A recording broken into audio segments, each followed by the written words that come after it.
Hi, my name is Austin Mayer, and this is my project on The Goal by Goldratt. First slide here, read and reflect. So operations improvement guidelines, do these make sense? I would say yes, definitely. They all reflect how real world operations actually function. So in the book, Goldratt goes over theory of constraints. It focuses on system-wide flow and not just local efficiency. So making a system, the whole process efficient and not just one little system. That includes the five focusing steps here, which is a clear and repeatable method for identifying and solving bottlenecks from identify the constraint, exploit it, support it, and elevate it, then repeat. Um, Emphasizes doing the right work and not just staying busy. Um, The valuable thing here for managers is it shifts from managing parts to optimizing a whole system. So it also encouraging better questions like what's a constraint? Are we maximizing its use? Is everything else aligned with it?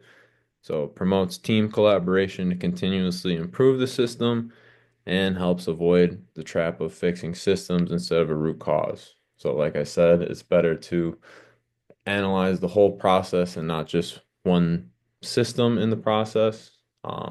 So here on the right, I included the picture of some Boy Scouts, like in the book, when Mr. Rowe goes on the hike, he finds his Herbie and improvises and improves that. So the goal is not to improve everything, it's to improve what's holding everything back. So in that case, it was Herbie. They emptied out his pack, took some weight off of him, and he ended up moving faster.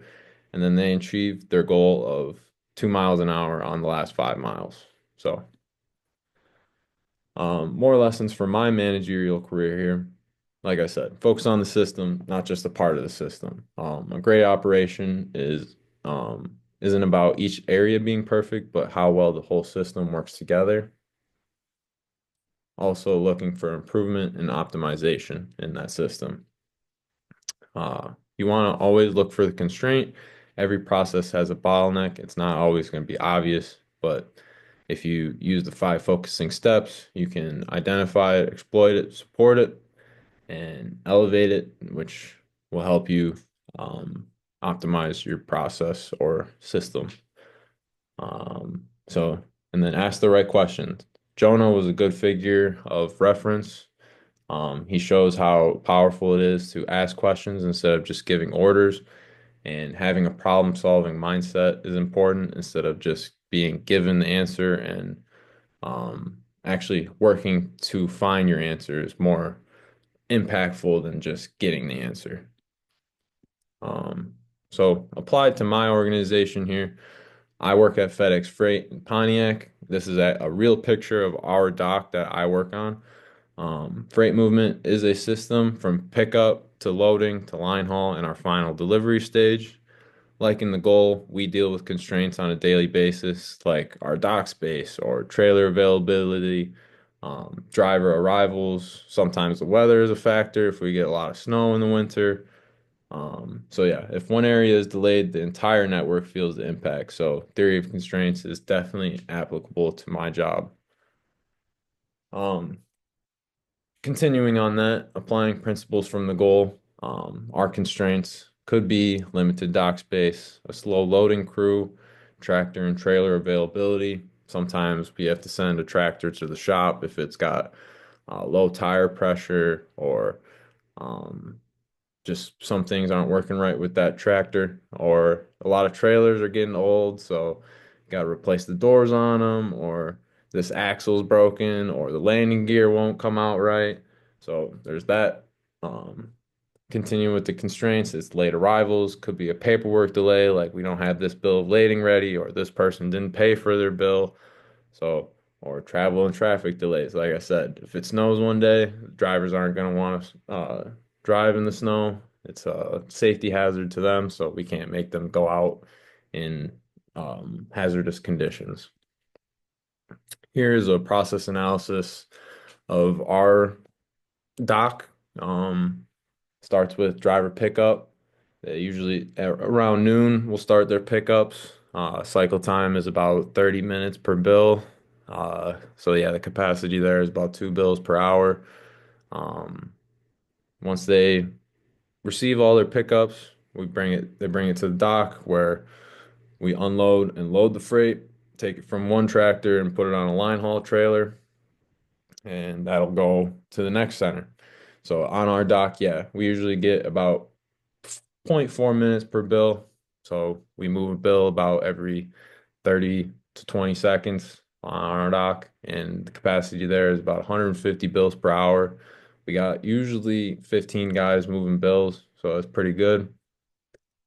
We usually get around 600 bills a night, so if we can make that quota, it means we had a good night and getting our drivers out by 8 o'clock.